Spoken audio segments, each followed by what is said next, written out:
We got a lot of AI news to cover this week. First, we'll run through the flood of brand new models that just dropped because Kimi K3, Grok 4.5, and 2 Gemini Flash models all landed within days of each other. But then we need to talk about OpenAI because they have a model that they were testing internally. It broke out of its container, got onto the internet, and hacked another company. That sounds terrifying, but there's important context to the story that most people are leaving out. Today, I'll break down all of that, plus a bunch of updates beyond the models. Gemini Notebook finally has a folder system, live voice is coming to the ChatGPT desktop app, and you can now teach Claude skills by recording your screen. My name is Paul J. Lipsky. Every week, I release an AI news recap, just like this one, where I talk about the news that non-technical people actually care about. So if that interests you, make sure you're subscribed, and now let's get to the news.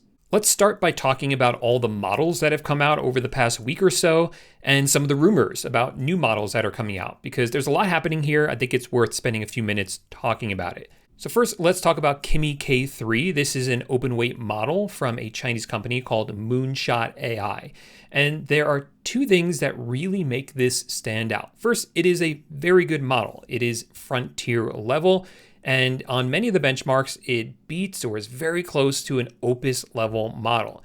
In practice, it's not quite as polished as maybe something like Opus or GPT 5.6. It kind of has a little bit more of rough edges and it isn't quite as intelligent as those models, but it's still very, very good. And more importantly, it is very cheap, a lot cheaper than the US-based models. Moonshot AI also has something called Kimi Work, which is very similar to Claude Cowork and ChatGPT Work. It is really designed for knowledge work. And you can see right here on this dashboard, this really looks similar to Claude Cowork, very similar to it. So this is the reason a lot of people have switched over to Kimi K3 because of just how cheap it is and how their subscriptions go a lot further than they do with OpenAI's plans or Anthropic's plans.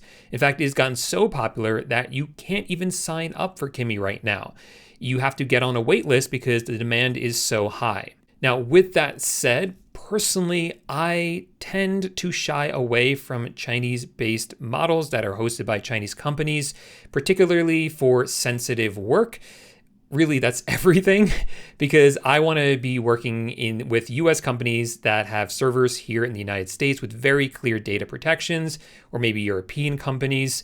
Now, obviously nothing is 100%, but I feel at least more comfortable working with US-based models than I do with these models that are based in China. But if you are looking for the absolute cheapest models that are still incredibly good, this may be a good option for you. Next, let's look real quickly at Grok 4.5 by SpaceX AI. This is Grok's latest model, so this is already available to everyone. When you come to grok.com or Grok on X, you'll see it right here, Grok 4.5. So if you use Grok already and you're happy with it, you're definitely going to see a nice improvement here. However, this, in my experience, isn't as good as what is being offered by ChatGPT or Claude, so I don't think it's worth switching to Grok just because of this new model.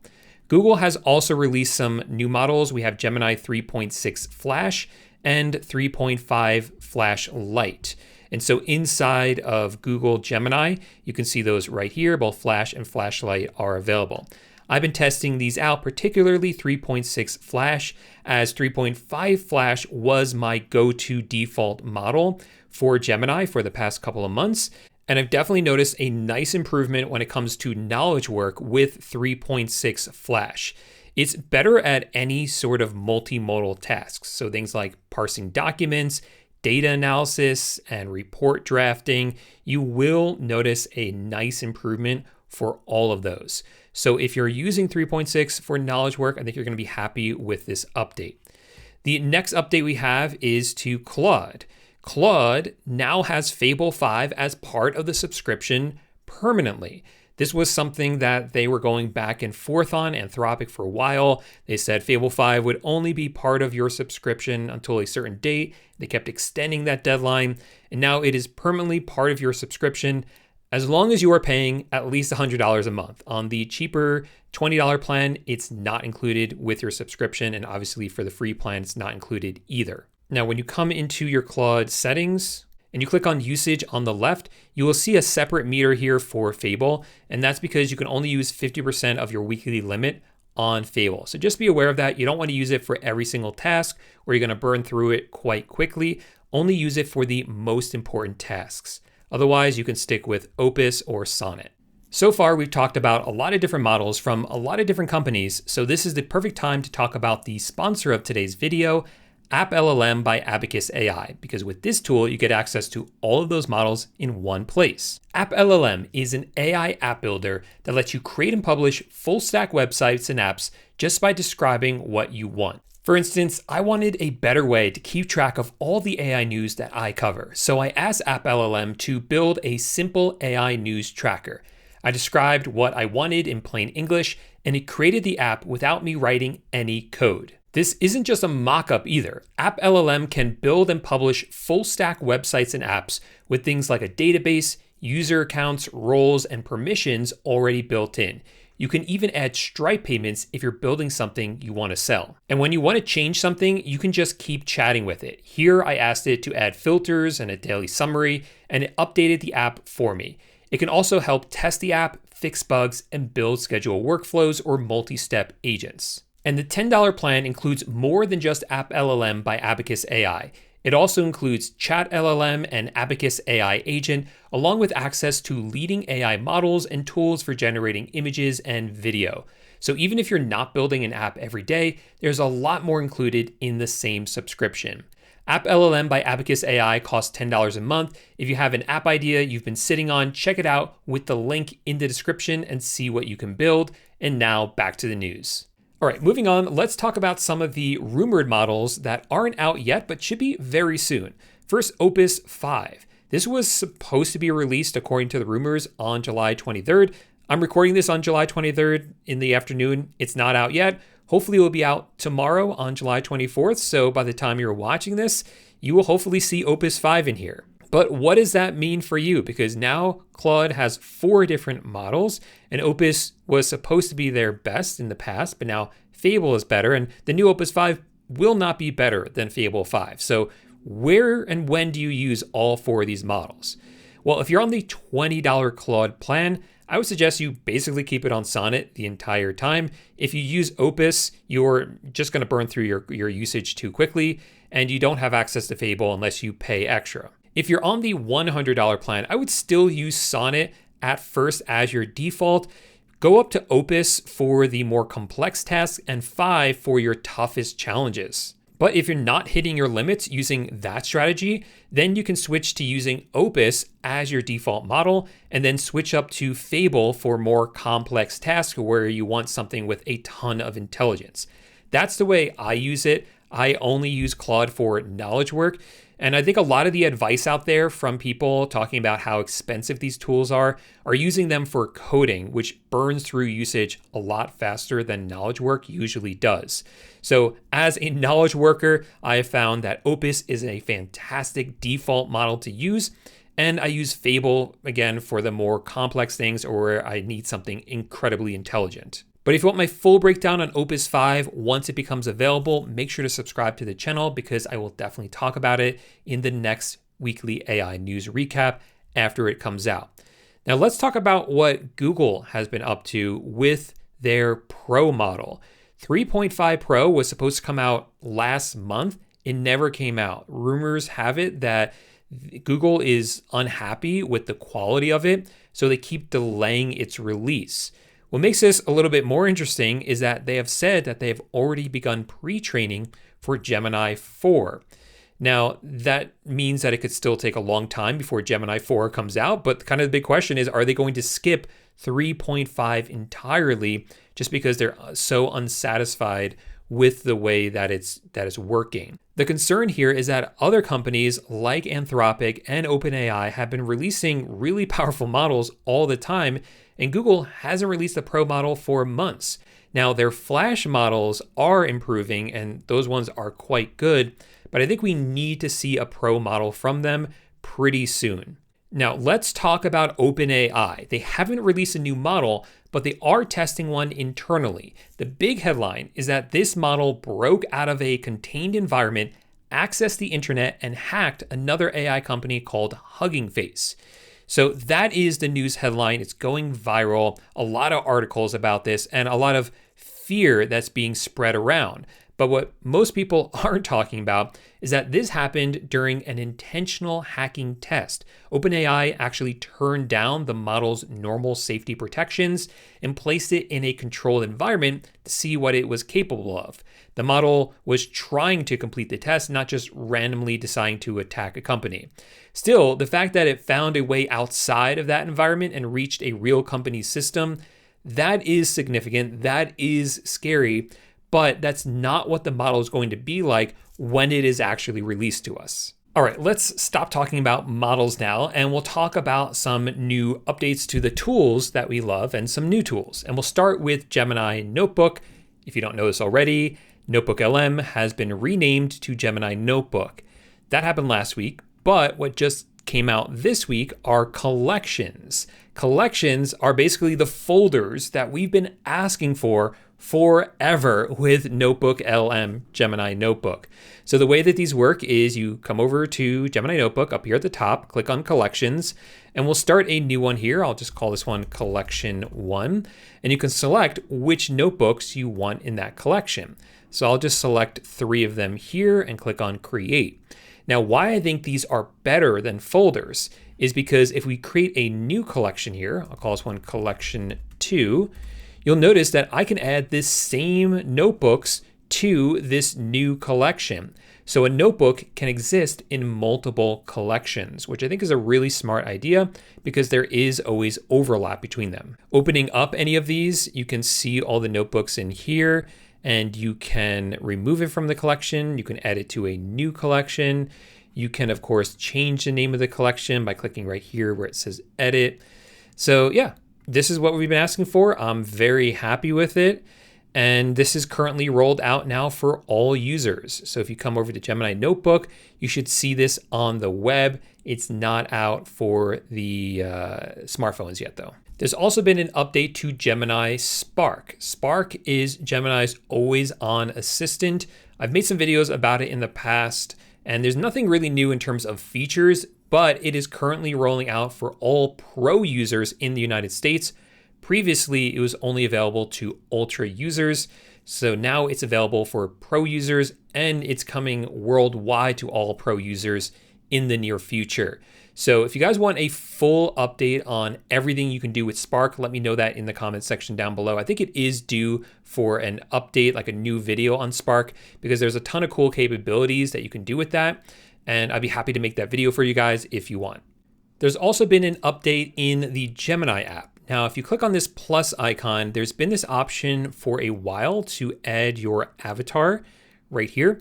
But this only worked with videos, and now it works with images. If you're not familiar with these avatars, the first time you set it up, you should set it up on your phone, and you will actually scan your face and talk to it.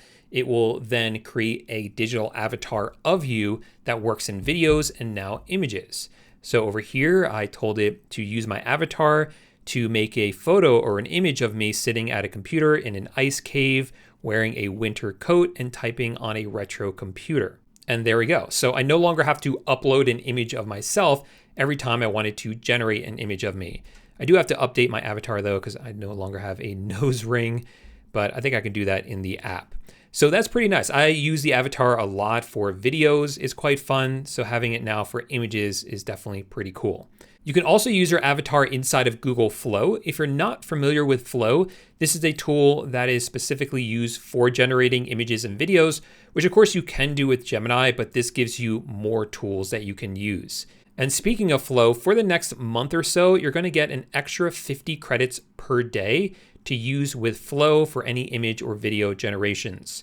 So this is a separate usage limit from the usage limit on Gemini. And I guess they're trying to encourage more people to use it. So if you like generating images or videos, you can take advantage of those 50 extra free credits every day for the next month. So that's Google Flow, but there's also Flow Music by Google. This is used for generating music. And the update here is that you can now upload your own beats and instrumentals directly into Flow Music and remix them to take an existing song that you've created to the next level using AI. In the past, that all had to be generated from scratch, but now you can actually start with real music that you've created and use AI to enhance it, which is pretty cool. And this is something else that's also included with your Google AI subscription. Let's look at OpenAI next. This is one I'm really excited to talk about because I've been making a lot of videos recently about the new ChatGPT work, particularly the new ChatGPT desktop app, because I've been very, very impressed with it. And they finally made some updates to it that make a lot of sense. So now over here on the top left on this drop down, you can select between codecs and what they're just calling now ChatGPT. And inside of here, there's a toggle up here between work and chat. In the past, this was all work and there was just this little tiny window for chat. So it's nice now that we have a full environment where we can switch between chat and work so that we can kind of have a distinction between both of those different types of use cases while still having one dashboard for all of it. What that also means is that over here on the left, your projects will be merged. So this is going to show both your work projects and your chat projects. And then down here, you will see your recent tasks and chats in this one section together. And if you get confused, you can hover over any of them and see this says it's a chat. This one says it is a work task. So I really like this update because work has a separate usage from chat. Chat's pretty much unlimited. So if you have any queries that you really don't need to use work for, just switch over to chat and ask it in here to save your work usage for the tasks that actually need it. And you'll still have everything in one place nicely organized. The other update to the ChatGPT desktop app that I don't have access to yet because it's literally rolling out right now, but you probably will have access to it by the time you're watching this video, is GPT Live in the desktop app, and it works with Codex and ChatGPT work. So you can see what that will look like right here. And I think that's going to be pretty cool. I can imagine opening up work using GPT Live and saying something like, what's going on in my inbox? It'll give me a quick summary, and then I can talk through how I want to respond to those emails or ask it to draft up different documents for me and kind of work through it over voice before actually going into computer and finishing it up myself. So I'm pretty excited for that one. Again, this will be something I could do a full review on next week once I actually get access to it. OpenAI has also said that they are making ChatGPT Health more broadly available to more people. The way this works is you connect it up with your Apple Health data, and then you can ask it questions about your health. So you can say something as simple as, what can I do today to improve my health? And it's going to have your workout history, how many steps you're taking. If you're uploading lab results, it'll see that, and it'll see all your calories if you're logging meals. So it's going to be able to help you get healthier, essentially. That's the idea. It can help you plan meals. You can ask it to help you prepare for a doctor's appointment or even plan workouts. So I've been using something very similar using my Fitbit Air and the Google Health app that has an AI coach, and it is very, very helpful. I've used it to plan workouts. I've been using it for meal prepping and to meet my goals, and it's helping me stay on track. So I think AI for health is really, really nice. And it's something that, I know not everyone feels comfortable sharing their health data with these AI companies or these AI tools, which I completely understand, but it certainly has been helping me quite a lot. And I think that if you do feel comfortable with it, I would really recommend trying at least one of these, either Google Health or the OpenAI's ChatGPT Health. Not to be outdone though, Anthropic has released a few updates to Claude. The first is to the Claude desktop app. Now you can record a skill. This is something you could do before with other tools, but now it's available for Claude. Basically, the way this works is you click on this, it will start recording your screen and you can talk through what you do. So here I'll say, okay, I want you to come over to youtube.com and search for AI news. Then I want you to scroll through here until you find videos that are pretty new, that are having a breakout success, where they're getting more views than they normally get for that channel. So if we look at maybe this person right here, Matthew, he has 133,000 views in the past 2 days. Let's open up his channel and I can check how many views he normally gets on a video. And if that one is a breakout, then I want to see what he's talking about and possibly make a video about it. Then I can click on done down here. And here you can see it now basically typed out what I did. It said, I watch your video, you search YouTube for AI news, you're spotting fresh videos, pulling way more views than normal. You check the channel's typical numbers to confirm it's a breakout worth covering. Now let me turn this into a skill. So it's kind of the same, like I used to work with a lot of virtual assistants, and at first I would write out a standard operating procedure for them, but then I realized it's a lot faster to record videos, screen recordings for them. It's kind of like that same thing, but now we're doing it with AI. They've also updated their voice mode. It is a lot better than it was in the past, and it has connectors and you can switch models. So check this out. I will start live voice. And then down here, you can choose which model you want to use for voice, Opus, Sonnet, or Haiku, and you can even change the effort level.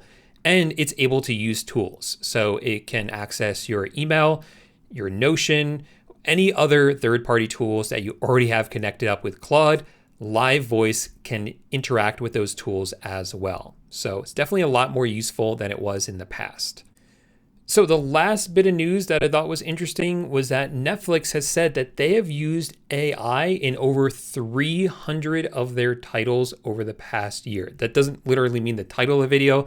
That means like of all of their different productions, their TV shows and movies that they make, 300 of them have used AI, generative AI, to some degree. Whether that's in the concept or pre-visualization to post-production and release, they've used it all across the production process, which is really interesting. And we see this being talked about, how this is going to reduce costs quite a bit and make it a lot faster for producing films and movies. There's a lot of resistance to this, but I think it's just because of money. It is inevitable that AI, generative AI, is going to be used more and more in the entertainment business. So that's all the AI news from the past week that actually matters. If you made it this far, do me a quick favor, just give this video a thumbs up. It actually helps me out a lot more than you probably think. So just go down there, give this video a thumbs up, and consider subscribing to the channel because every week I release an AI news recap just like this one. And if you want to make sure you're staying on top of everything, you definitely want to make sure you are subscribed. Otherwise, thanks so much for watching and I'll see you next week. Bye for now.